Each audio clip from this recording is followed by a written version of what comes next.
Resume experts of Reddit. What do you look for that says let's get this person in for an interview even if they don't have direct experience in that field?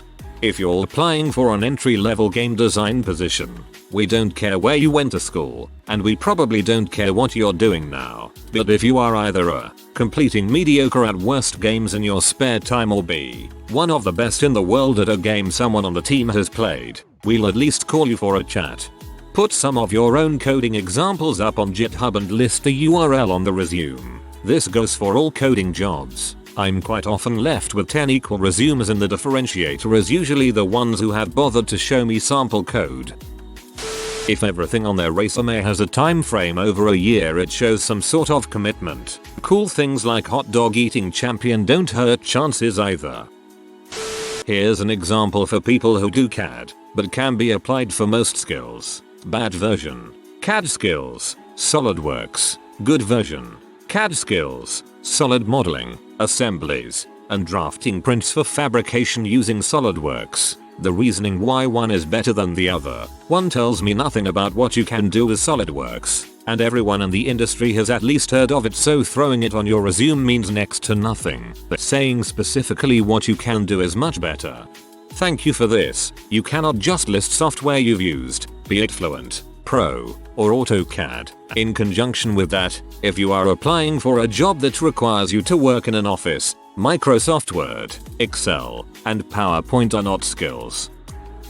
Customer service. I worked in the registrar's office, and software is different no matter which university you work at, so I didn't need someone who knew the software. I just needed someone who is still an upbeat person after being yelled at for the 10th time on a bad day. A positive co-worker does wonders on those hard days. Also, a well-written resume. Grammar and spelling was a huge plus for me. It shows that you took the time to be professional. Sometimes you get students or faculty or staff members or parents who are extremely angry with you, and you have to make sure that you are communicating correctly. Lastly, languages. Working in a university and knowing more than one language is a huge plus. You will always be an asset. Not a resume expert, although I used to work in recruitment a few years ago, but I once got an interview for an admin type job in the medical profession without any medical experience. But first, a bit of background info. In 2012 I walked out of my crappy job within local government after being offered an apprenticeship to become a tattoo artist. It didn't work out, and by January 2013 I was out of work. I always wear long sleeve shirts to interviews to hide my tattoos, as it's sadly still a deal breaker for some employers. As you can imagine, having tattoo apprentice on your CV is a bit of a giveaway, but having a year-long gap in your employment history is even worse, so I always include it. Back to the interview. At the end they asked if I had any questions. I asked what was it about my CV that made you decide to give me an interview. They told me that it was the tattoo apprenticeship thing. I had put that even though things didn't work out. I still took a bunch of skills from it that I could use elsewhere. TLDR. Try to include what skills you took from a previous job on your resume, rather than just a list of what the job entailed. It shows that you're able to learn and grow. I read your whole post, but your TLDR is probably the best advice on this entire post. I believe this is where I've been failing with my resume. I believe what I've been doing wrong is listing a description of what I did at my jobs rather than the skills I learned from each job. This is quite a seemingly simple yet important revelation for me. Thanks. 2 things. 1. At least 3 years at the same organization over the course of their career. I need to know we won't invest in training them if they view us as a stepping stone. 2. Interesting stuff in the special skills section. It shows they are a well-rounded person who will be interesting to work with and has enough time management skills to maintain a hobby, and that they have a life outside of work so they won't burn out. I need to know we won't invest in training them if they view us as a stepping stone. In my industry at least, this goes both ways. There are plenty of organizations who view their workforce as fungible and undeserving of training or pay raises. One of the best things I learned from the owner when I was manager of his company and responsibilities included hiring was hire for attitude, train for skill. Man, I wish our director actually said I don't pay for training. If you train people, they leave. portfolio only tangentially related to the job I was applying for got me hired. If you can prove you have related skills with some physical proof, it helps. My portfolio had very little to do with the job I applied for, but it got me hired because my boss likes having a diverse team with interesting goals and/or hobbies. Too much info can be a negative, but including some interesting material with a portfolio generally doesn't hurt.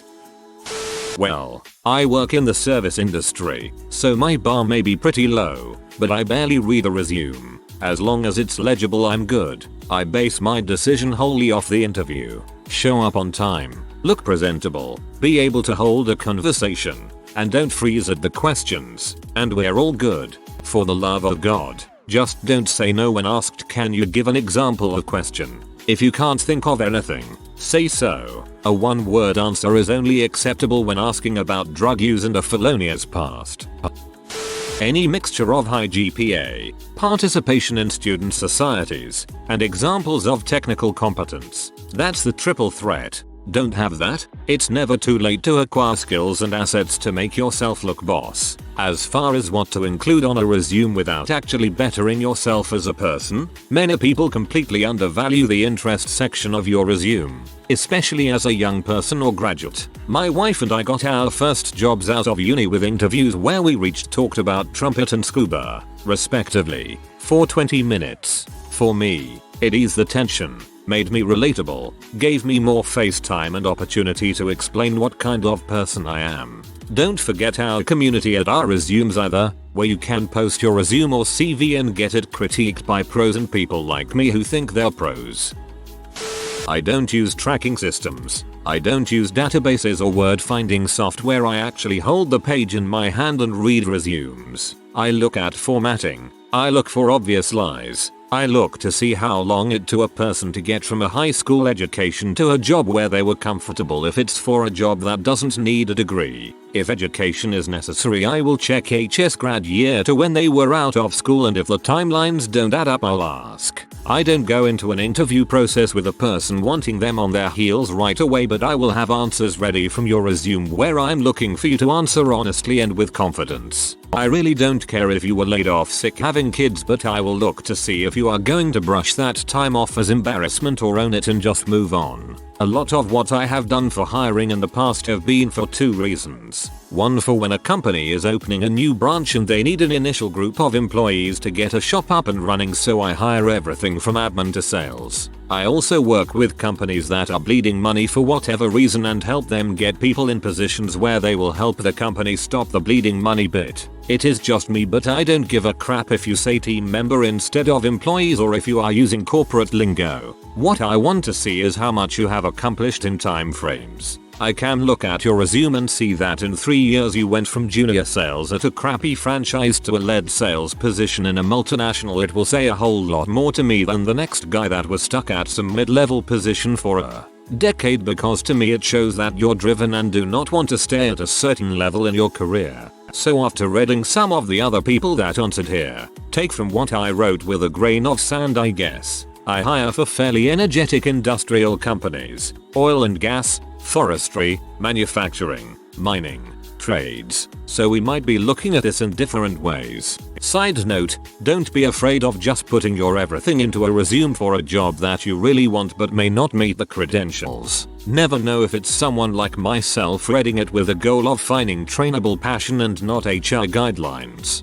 I have taken risks on passion more than I can count.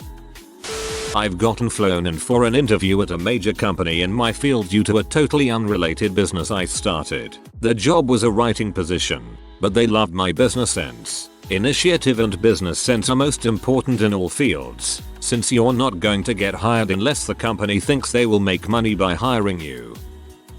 A very good idea is to use a separate email address not associated to your social media. Tailor all resumes to each job application. If able, ask current employees what they had on their resumes or research resumes for the job, industry type, Some people favor quantity over quality, but in truth quality and quantity can be achieved with a bit of work. The resume needs to be written to catch the HR person's eye and the production rep's eye. You have to illuminate the skills you have that mesh with the job needs, as well as how unrelated skills can be turned to assets to the employer. Oh, very important. If you don't get the job, follow it up with a polite thank you and a request of what you may have done better. Make as many contacts and friends in HR positions as possible. This is a great resource and is very often neglected. This plays into the old adage, it's not what you know, it's who you know. Any leg up or kind word from a HR person is worth a lot.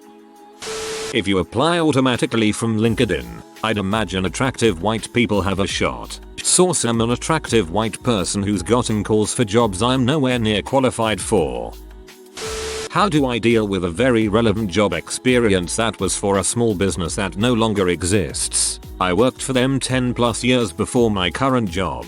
While my current position is also pertinent, I want to move back to my previous field. How do I put that on a resume? There is nobody to put as a contact. Does longevity reflect negatively on me? I have been at my current job for 8 years. It isn't that I'm averse to change, but I have never seen the point in job hopping as long as I like my job and I'm satisfied with the compensation.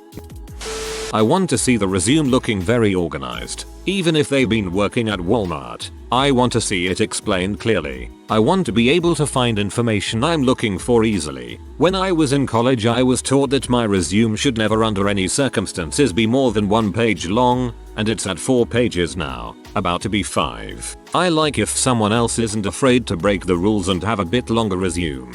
I like if it's concise and not super talky. I like if the job descriptions are somewhat tailored to show how the experience there applies to the current job, if applicable. If the person is looking for kind of a career change, I look for a cover letter saying why. I'm in for helping a smart person make a career change if they really want to be working with me for some reason. I'm not in for giving an ordinary person a job because they're spamming their resume to everybody on 2 legs. I had a boss that was just found to have lied on their resume, putting down high-level military experience. The person was a private that was discharged under some bad, possibly criminal circumstances. They represented themselves as a mid-senior level professional officer. This is a person that rose to be one of the top people in my company and had berated me on occasion. I'm an honorably discharged NCO with a decently decorated service record. This was only found out because of a criminal investigation. And the best part, this person is still being paid on leave. So, I guess success favors the scumbag. I work in a highly specialized field, cybersecurity. I look for evidence of strategic growth, such as worked in industry groups, standards bodies, projects, has been published in anything, book, magazine, newspaper, well-known website, has spoken at events, conferences, etc. Has good writing skills, is well connected.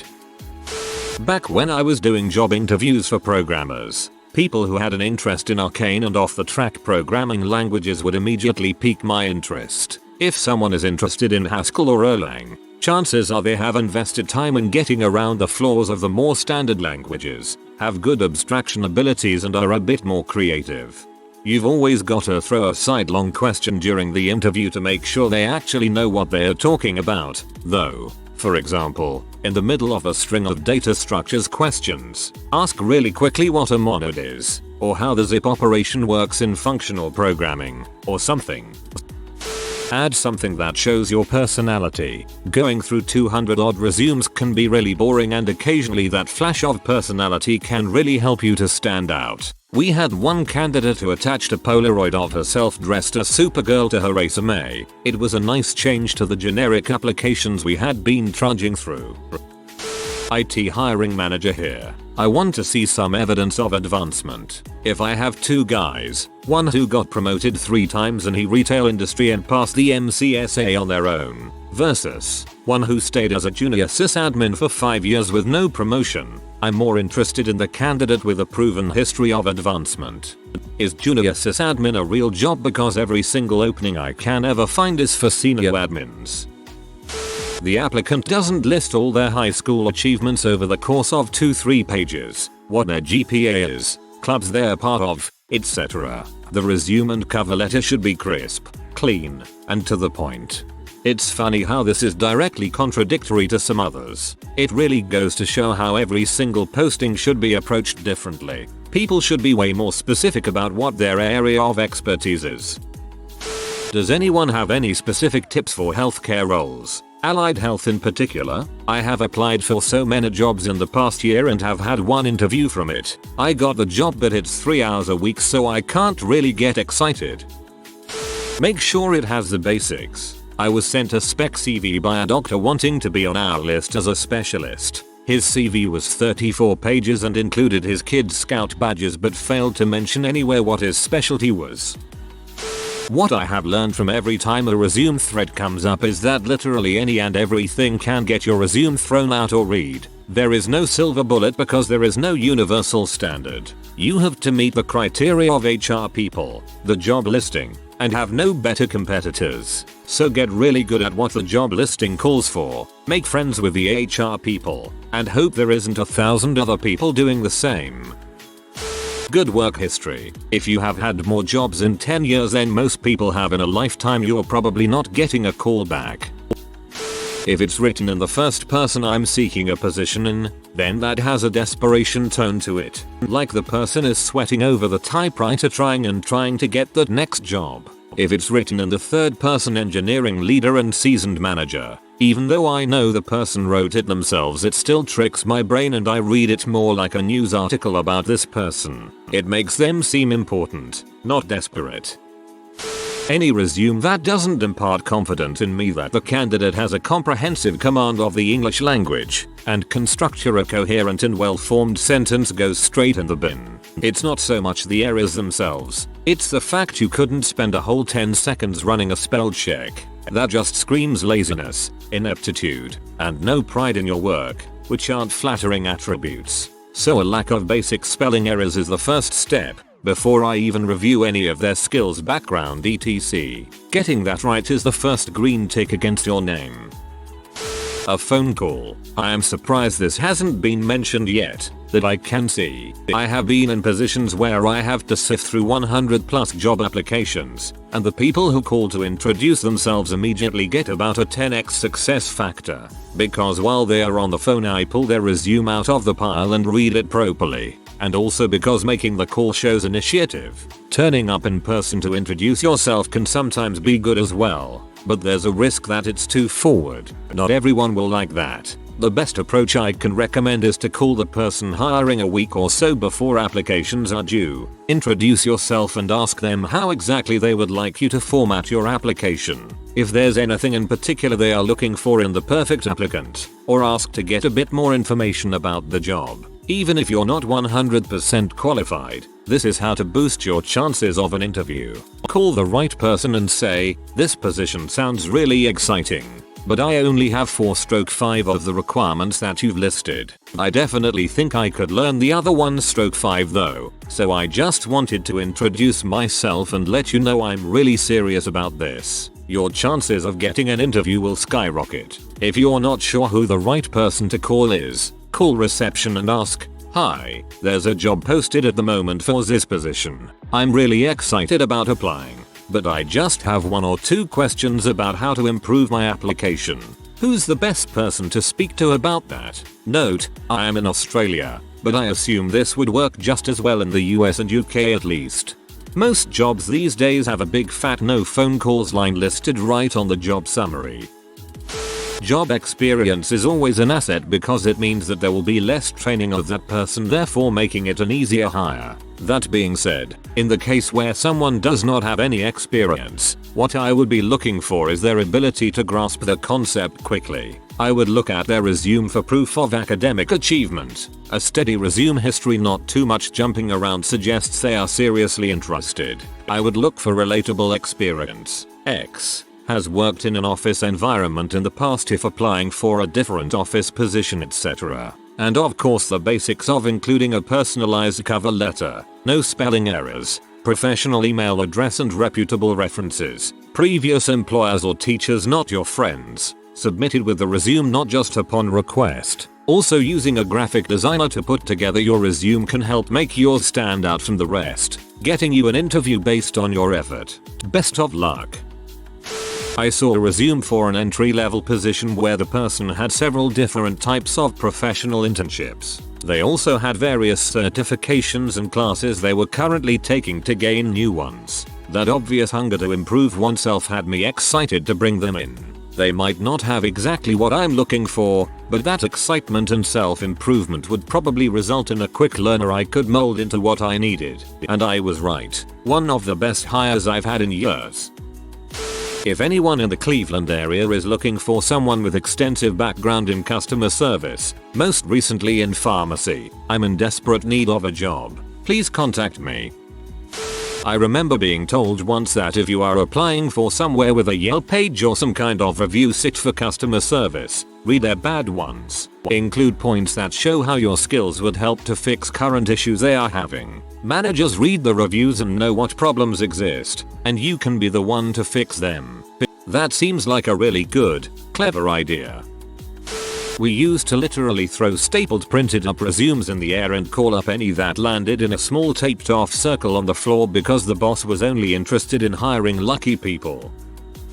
A cover letter showing that you put great dedication into writing it, doing a lot of background reading on the position and make a good point on how you can translate your other acquired skills to this position. Or if one of the managers came up with idiotic budgets for a position, then I'd look at the unqualified applications exclusively, knowing full well that we can't pay the good experienced ones. I don't really care about education or years of experience to a certain extent. But if you can show me a kicker's portfolio, you will get invited. We will talk about your work, and if you are enthusiastic about your work, you will have a very good chance of getting hired. I understand it doesn't work like that with all job positions, but for us it works great. That obscure software requirement that isn't listed for similar jobs. Everyone who has that on their resume is getting a look. My employer doesn't offer pay comparable to what other people in the industry are making. So we rarely get people with experience. We look for complete answers to all questions, legible handwriting with few spelling errors, and a work history without big gaps or other red flags. It also doesn't hurt if they list anything unusual or interesting about themselves, like hobbies and stuff. Generic resumes. Adapt or rewrite your resume every time you apply for a position. Show that you understand the job offer, the actual work involved, and use proper language. Wife used Polaroids of something unique from each company as a cover for her resume. Worked amazingly well. Was called back from every company. Interviewed over half and had her pick because she is the crap. Can you PLS explain this? If you are new to the channel, you can subscribe. I publish new videos every day. Until then, check another video.